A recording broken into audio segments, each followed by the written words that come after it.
ಆಪ್ತಮಿತ್ರ cinema ನಂತರ ದ್ವಾರಕೀಶ್ ಮತ್ತು ವಿಷ್ಣುವರ್ಧನ್ ದೂರವಾಗಿದ್ದು ಏಕೆ? ಇವರ ಸ್ನೇಹದಲ್ಲಿ ಬಿರುಕು ಮೂಡಲು ಕಾರಣವೇನು ಗೊತ್ತಾ? ಕನ್ನಡದ ಕುಳ್ಳ ಹಿರಿಯ ನಟ ದ್ವಾರಕೀಶ್ ವಿಧಿವಶರಾಗಿದ್ದಾರೆ. 81ನೇ ವಯಸ್ಸಿನ ನಟ ವಯೋಸಹಜ ಕಾಯಿಲೆಯಿಂದ ಬಳಲ್ತಾಗಿದ್ರು. ನಟರಾಗಿ, ನಿರ್ಮಾಪಕರಾಗಿ ಹಲವಾರು ದಶಕಗಳ ಕಾಲ ಸಿನಿಮಾ ರಂಗದಲ್ಲಿ ಸಕ್ರಿಯರಾಗಿದ್ರು. ಕನ್ನಡ ಸಿನಿಮಾ ರಂಗದಲ್ಲಿ ಕಳ್ಳ ಎಂದು ಪ್ರಖ್ಯಾತಿ ಪಡೆದಿದ್ದಂತಹ ಡಾಕ್ಟರ್ ವಿಷ್ಣುವರ್ಧನ್ ಮತ್ತು ದ್ವಾರಕೀಶ್ ಸ್ನೇಹ ಎಷ್ಟರ ಮಟ್ಟಿಗೆ ಬಲವಾಗಿತ್ತು ಎಂಬುದು ನಿಮಗೆಲ್ಲ ಗೊತ್ತೇ ಇದೆ. ವಿಷ್ಣುವರ್ಧನ್ ಸ್ನೇಹಕ್ಕೆ ಬೆಲೆ ಕೊಡ್ತಾ ಇದ್ದಂತಹ ವ್ಯಕ್ತಿ. ಈ ಕಾರಣದಿಂದ ಅವರಿಗೆ ಕನ್ನಡ ಸಿನಿಮಾ ರಂಗದಲ್ಲಿ ಅಪಾರ ಸ್ನೇಹಿತರು ಇದ್ರು. ವಿಷ್ಣುವರ್ಧನ್ ಅವರ ಆತ್ಮೀಯ ಸ್ನೇಹಿತರು ಎನ್ನುತ್ತಿದ್ದ ಹಾಗೆ ನಮಗೆಲ್ಲ ತಲೆಗೆ ತಟ್ಟಂತ ನೆನಪಿಗೆ ಬರುವುದು ಕುಚುಕು ಗೆಳೆಯ ಅಂಬರೀಶ್ ಹಾಗೂ ಕನ್ನಡದ ಕುಳ್ಳ ದ್ವಾರಕೀಶ್. ಹೌದು ಗೆಳೆಯರೆ, ವಿಷ್ಣುವರ್ಧನ್ ಇವರಿಬ್ಬರ ಜೊತೆ ಬಹಳ ಮಧುರವಾದ ಬಾಂಧವ್ಯವನ್ನ ಬೆಳೆಸಿಕೊಂಡಿದ್ರು ಹಾಗೂ ಹೆಚ್ಚಿನ ಸಿನಿಮಾಗಳಲ್ಲಿ ಒಟ್ಟೊಟ್ಟಿಗೆ ಅಭಿನಯ ಮಾಡ್ತಾ ಇದ್ರು. ಹೀಗಿರುವಾಗ ವಿಷ್ಣುವರ್ಧನ್ ಹಾಗೂ ದ್ವಾರಕೀಶ್ ಅವರ ಸ್ನೇಹ ಆಪ್ತಮಿತ್ರ ಸಿನಿಮಾದ ಬಳಿಕ ಕೊಂಚ ಬಿರುಕು ಕಂಡಿತು ಅನ್ನೋ ಗಾಳಿ ಸುದ್ದಿ ಆಗಿನ ಕಾಲದಲ್ಲಿ ಕೇಳಿಬಂದಿತ್ತು. ಆದರೆ ಇಂದಿಗೂ ಕೂಡ ಅದರ ಬಗ್ಗೆ ಹೆಚ್ಚಿನ ಜನರಿಗೆ ಗೊತ್ತೇ ಇಲ್ಲ. ಅಸಲಿಗೆ ಸತ್ಯ ಏನು ಅನ್ನುವುದನ್ನು ಈ ವಿಡಿಯೋದಲ್ಲಿ ಹೇಳಿಕೊಡ್ತೀವಿ ನೋಡಿ. ಹೌದು, ಬದುಕು ಕೈಕೊಡಲು ಪ್ರಾರಂಭವಾದಾಗ ದ್ವಾರಕೀಶ್ ಅವರು ಹೊಸ ನಟರನ್ನ ಹಾಕಿಕೊಂಡು ಸಿನಿಮಾ ಮಾಡೋದಕ್ಕೆ ಮುಂದಾಗಿದ್ರು. ಆದರೆ ಆ ಸಿನಿಮಾಗಳೆಲ್ಲವೂ ಸೋತು ನೆಲಕಚ್ಚುತ್ತಾ ಇದ್ವು. ಹೀಗೆ ನಿರ್ಮಾಣ ಹಾಗೂ ನಟನೆ ಎರಡರಲ್ಲೂ ಸೋಲನ್ನ ಅನುಭವಿಸ್ತಾ ಇದ್ದಂತಹ ದ್ವಾರಕೀಶ್ ಅವರು ತಮ್ಮ ಹತ್ತಿರ ಇದ್ದಂತಹ ಆಸ್ತಿಯನ್ನೆಲ್ಲ ಕಳೆದುಕೊಳ್ತಾರೆ. ಅಷ್ಟೇ ಅಲ್ಲದೆ ಮನೆಯನ್ನ ಸಹ ಮಾರಿಬಿಡ್ತಾರೆ. ಸಿನಿಮಾ ಮಾಡುವುದಕ್ಕಾಗಿ ತಾವು ಮಾಡಿದಂತಹ ಸಾಲ ತೀರಿಸಲಾಗದೆ ದ್ವಾರಕೀಶ್ ಅವರು ಬೀದಿಗೆ ಬಂದ್ಬಿಡ್ತಾರೆ. ಆ ಸಂದರ್ಭದಲ್ಲಿ ಒಂದು ಮಾಹಿತಿ ವಿಷ್ಣುವರ್ಧನ್ ಅವರ ಕಿವಿಗೆ ಬಿದ್ದು, ನನ್ನ ಸ್ನೇಹಿತನಿಗೆ ಏನಾದ್ರೂ ಸಹಾಯ ಮಾಡಬೇಕು ಅಂತ ವಿಷ್ಣುವರ್ಧನ್ ಮುಂದಾದಾಗ ದ್ವಾರಕೀಶ್ ಅವರಿಂದ ₹1 ತೆಗೆದುಕೊಳ್ಳಿಲ್ಲ. ಸರಿ ಆಯ್ತು, ಸಿನಿಮಾದಲ್ಲಾದ್ರೂ ಅಭಿನಯಿಸು ಅಂತ ವಿಷ್ಣುವರ್ಧನ್ ತಮ್ಮ ಆಪ್ತಮಿತ್ರ ಸಿನಿಮಾವನ್ನ ನಟಿಸುವಂತೆ ಕೇಳಿಕೊಳ್ತಾರೆ. ಹೀಗೆ ಸಿನಿಮಾ ಬಹುದೊಡ್ಡ ಯಶಸ್ಸನ್ನ ಪಡೆದು ಅಧಿಕ ದಿನಗಳ ಕಾಲ ತೆರೆಯ ಮೇಲೆ ರಾರಾಜಿಸುತ್ತದೆ. ಆಪ್ತಮಿತ್ರ ಸಿನಿಮಾದ ನಂತರ ದ್ವಾರಕೀಶ್ ಮತ್ತೆ ಕಳೆದುಕೊಂಡಿದ್ದನ್ನ ಪಡೆದುಕೊಳ್ತಾರೆ. ಮನೆಯನ್ನ ಮರು ಖರೀದಿ ಮಾಡಿದ್ರು ಹಾಗೂ ಹಣವನ್ನ ಸಂಪಾದನೆ ಮಾಡಲು ಮುಂದಾದ್ರು. ವಿಷ್ಣುವರ್ಧನ್ ಕೊಟ್ಟಿದ್ದಂತಹ ಅವಕಾಶವನ್ನ ಉಪಯೋಗಿಸಿಕೊಂಡು ಮತ್ತೆ ಬದುಕಿನಲ್ಲಿ ಸಕ್ಸಸ್ ಕಡೆ ಮುಖ ಮಾಡ್ತಾರೆ ದ್ವಾರಕೀಶ್. ಆದರೆ ದ್ವಾರಕೀಶ್ ಅವರು ವಿಷ್ಣುವರ್ಧನ್ ಅವರಿಗೆ ಒಂದು ದೊಡ್ಡ ಬ್ರೇಕ್ ಬೇಕಿತ್ತು. ಆದ್ದರಿಂದ ನಾನು ಈ ಸಿನಿಮಾ ಮಾಡಿದೆ ಎಂಬುದು ವಿವಾದಾತ್ಮಕ ಹೇಳಿಕೆಯನ್ನ ನೀಡಿಬಿಡ್ತಾರೆ. ಈ ಘಟನೆಯ ನಂತರ ವಿಷ್ಣು ಮತ್ತು ದ್ವಾರಕೀಶ್ ಅವರ ಸ್ನೇಹ ಅಂತರ ಕಾಯ್ದುಕೊಳ್ತಾ ಹೋಗುತ್ತೆ. ಈ ವಿಚಾರದ ಬಗ್ಗೆ ಇನ್ನೂ ಉತ್ತರ ಸಿಕ್ಕಿಲ್ಲವಾದರೂ ಇನ್ನೂ ಈ ಬಗ್ಗೆ ಗುಸುಗುಸು ನಡೆಯುತ್ತಲೇ ಇದೆ. ಆದರೆ ಸ್ನೇಹಿತರೆ, ಅವರ ಕಾಂಬಿನೇಷನ್ ಸಿನಿಮಾಗಳು ಈಗಲೂ ನಿಮ್ಮನ್ನ ರಂಜಿಸುವುದರಲ್ಲಿ ಎರಡು ಮಾತಿಲ್ಲ. ಅಂತಹ ಹಿಟ್ ಜೋಡಿ ಇವರ ಚಿತ್ರಗಳು ಆಗಿನ ಕಾಲದಲ್ಲಿ ಸೂಪರ್ ಡೂಪರ್ ಹಿಟ್ ಆಗಿದ್ವು.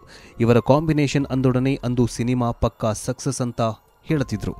ಇನ್ನು ದ್ವಾರಕೀಶ್ ಹಾಗೂ ವಿಷ್ಣುವರ್ಧನ್ ಕಾಂಬಿನೇಷನ್ ಸಿನಿಮಾಗಳು ಸೂಪರ್ ಹಿಟ್ ಆಗಿದ್ವು. ಅದರ ಬಗ್ಗೆ ಹೇಳೋದಕ್ಕೂ ಮುನ್ನ ದ್ವಾರಕೀಶ್ ಅವರ ಬಗ್ಗೆ ಏನನ್ಸುತ್ತೆ ಕಮೆಂಟ್ ಮೂಲಕ ತಿಳಿಸಿ. ಕನ್ನಡದ ಕುಳ್ಳ ಎಂದೇ ಖ್ಯಾತಿ ಪಡೆದಿರುವ ಸ್ಯಾಂಡಲ್ವುಡ್ ಹಿರಿಯ ನಟ ದ್ವಾರಕೀಶ್ ಮೂಲತಃ ಮೈಸೂರಿನವರು. ಮೆಕ್ಯಾನಿಕಲ್ ಇಂಜಿನಿಯರಿಂಗ್ ಮುಗಿಸಿದ ಇವರು ನಂತರ ತಮ್ಮ ಸಹೋದರನ ಜೊತೆ ಸೇರಿ ಭಾರತ್ ಆಟೋ ಸ್ಪೋರ್ಟ್ಸ್ ಸ್ಟೋರ್ ಅಂತ ಆರಂಭಿಸುತ್ತಾರೆ. 1963ರಲ್ಲಿ ವ್ಯಾಪಾರ ಬಿಟ್ಟು ನಟನೆಯತ್ತ ಮುಖ ಮಾಡಿದ್ರು.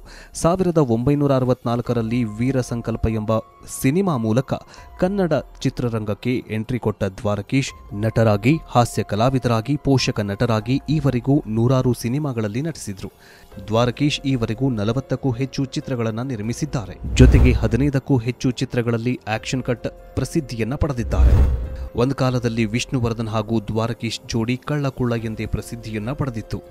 ಇವರಿಬ್ಬರು ಉತ್ತಮ ಸ್ನೇಹಿತರಾಗಿದ್ದು ದ್ವಾರಕೀಶ್ ವಿಷ್ಣು ಅಭಿನಯದ ಬಹುತೇಕ ಸಿನಿಮಾಗಳಲ್ಲಿ ತೆರೆ ಹಂಚಿಕೊಂಡಿದ್ರು. ಹಾಗಾದ್ರೆ ದ್ವಾರಕೀಶ್ ಮತ್ತು ವಿಷ್ಣುವರ್ಧನ್ ಕಾಂಬಿನೇಷನ್ನ ಸೂಪರ್ ಹಿಟ್ ಸಿನಿಮಾಗಳು ಯಾವುವು ಅನ್ನೋದನ್ನ ಹೇಳ್ತೀವಿ ನೋಡಿ. ಕಿಟ್ಟು ಪುಟ್ಟು 1977ರಲ್ಲಿ ತೆರೆಕಂಡ ಕಿಟ್ಟು ಪುಟ್ಟು ಸಿನಿಮಾದಲ್ಲಿ ವಿಷ್ಣುವರ್ಧನ್ ಕಿಟ್ಟು ಪಾತ್ರದಲ್ಲಿ ಹಾಗೂ ದ್ವಾರಕೀಶ್ ಪುಟ್ಟು ಪಾತ್ರದಲ್ಲಿ ಕುಟ್ಟಿ ಎಂಬ ದ್ವಿಪಾತ್ರದಲ್ಲಿ ನಟಿಸಿದ್ರು. ಚಿತ್ರದಲ್ಲಿ ವಿಷ್ಣುಗೆ ಮಂಜುಳಾ ನಾಯಕಿಯಾಗಿ ನಟಿಸಿದ್ದು ಇವರಿಬ್ಬರ ಜೋಡಿ ಸಖತ್ ಹಿಟ್ ಆಗಿತ್ತು. ಸಿನಿಮಾದಲ್ಲಿ ಶ್ರೀಮಂತ ಉದ್ಯಮಿಯ ಮಕ್ಕಳಾದ ಕಿಟ್ಟು ಮತ್ತು ಪುಟ್ಟುವಿಗೆ ಡಿಟೆಕ್ಟಿವ್ ಆಗಬೇಕು ಅನ್ನೋದು ಆಸೆಯಾಗಿತ್ತು. ಈ ನಡುವೆ ಪುಟ್ಟುವಿನ ಕಿಡ್ನಾಪ್ ಆಗಿ ಎಲ್ಲವೂ ಬದಲಾಗತ್ತೆ. ತಮಿಳಿನ ರೀಮೇಕ್ ಆಗಿದ್ದ ವಿಷ್ಣುವರ್ಧನ್ ಹಾಗೂ ದ್ವಾರಕೀಶ್ ನಟನೆಯ ಈ ಚಿತ್ರ ಸೂಪರ್ ಹಿಟ್ ಆಗಿತ್ತು. ಸಿಂಗಾಪುರದಲ್ಲಿ ರಾಜ ಕುಳ್ಳ 1978ರಲ್ಲಿ ತೆರೆಕಂಡ ಸಿಂಗಾಪುರದಲ್ಲಿ ರಾಜಕುಳ್ಳ ವಿದೇಶದಲ್ಲಿ ಚಿತ್ರೀಕರಣ ಕಂಡ ಮೊದಲ ಕನ್ನಡ ಸಿನಿಮಾ ಎಂಬ ಹೆಗ್ಗಳಿಕೆಗೆ ಪಾತ್ರವಾಗಿತ್ತು. ವಿಷ್ಣುವರ್ಧನ್, ದ್ವಾರಕೀಶ್ ಹಾಗೂ ಮಂಜುಳಾ ಮುಖ್ಯ ಪಾತ್ರದಲ್ಲಿ ಅಭಿನಯಿಸಿದ್ದ ಈ ಸಿನಿಮಾ ಸೂಪರ್ ಹಿಟ್ ಆಗಿತ್ತು. ಜೊತೆಗೆ ಬೆಳಗಾವಿಯಲ್ಲಿ 200ಕ್ಕೂ ಹೆಚ್ಚು ದಿನಗಳ ಕಾಲ ಓಡಿದ ಮೊದಲ ಸಿನಿಮಾ ಎನಿಸಿಕೊಂಡಿತ್ತು. ಚಿತ್ರದಲ್ಲಿ ಯಶಸ್ಸಿನ ನಂತರ ಸ್ವೀಟ್ ಸಿಂಗಾಪುರ್ ಹೆಸರಿನಲ್ಲಿ ತಮಿಳಿನಲ್ಲಿ ಡಬ್ ಆಗತ್ತೆ. ಕಿಲಾಡಿಗಳು 1994ರಲ್ಲಿ ತೆರೆಕಂಡ ಕಿಲಾಡಿಗಳು ಸಿನಿಮಾವನ್ನ ದ್ವಾರಕೀಶ್ ಅವರ ನಿರ್ದೇಶನ ಮಾಡಿದ್ರು. ಚಿತ್ರದಲ್ಲಿ ವಿಷ್ಣುವರ್ಧನ್ ಹಾಗೂ ದ್ವಾರಕೀಶ್ ಇಬ್ಬರು ದ್ವಿಪಾತ್ರದಲ್ಲಿ ನಟಿಸಿದ್ರು.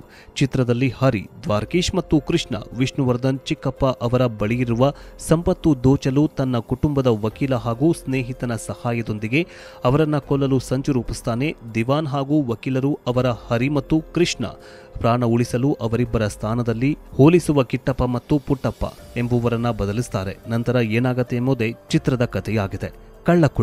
ಕಳ್ಳಕುಳ್ಳ ಸಿನಿಮಾದಲ್ಲಿ ದ್ವಾರಕೀಶ್ ಮತ್ತು ವಿಷ್ಣುವರ್ಧನ್ ಸ್ನೇಹವನ್ನ ಸಿನಿ ರಸಿಕರು ಎಂದಿಗೂ ಕೂಡ ನೆನಪಿಸಿಕೊಳ್ತಾರೆ.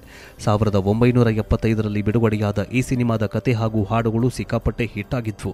ಸಿನಿಮಾದಲ್ಲಿ ವಿಷ್ಣು ಅವರು ಮಹೇಶ್ ಎಂಬ ಕಳ್ಳನ ಪಾತ್ರದಲ್ಲಿ ಹಾಗೂ ದ್ವಾರಕೀಶ್ ರಮೇಶ್ ಎಂಬ ಕುಳ್ಳನ ಪಾತ್ರದಲ್ಲಿ ಮಿಂಚಿದ್ರು. ಇದು ಕನ್ನಡದಲ್ಲಿ ಸೂಪರ್ ಹಿಟ್ ಆಗ್ತಾ ಇದ್ದಂತೆ ಹಿಂದಿಯಲ್ಲಿ ಚೋರ್ ಕಾ ಭಾಯ್ ಚೋರ್ ಎಂಬ ಹೆಸರಿನಲ್ಲಿ ಡಬ್ ಆಗತ್ತೆ ಸಿನಿಮಾ. ಹೀಗೆ ಯಶಸ್ಸಿನ ಉತ್ತುಂಗವನ್ನೇರಿದ ದ್ವಾರಕೀಶ್ 81ನೇ ವಯಸ್ಸಿನಲ್ಲಿಯೇ ವಿಧಿವಶರಾಗಿದ್ದಾರೆ. ಅವರ ಆತ್ಮಕ್ಕೆ ಶಾಂತಿ ಸಿಗಲಿ ಎನ್ನುವುದೇ ನಮ್ಮ ಆಶಯ.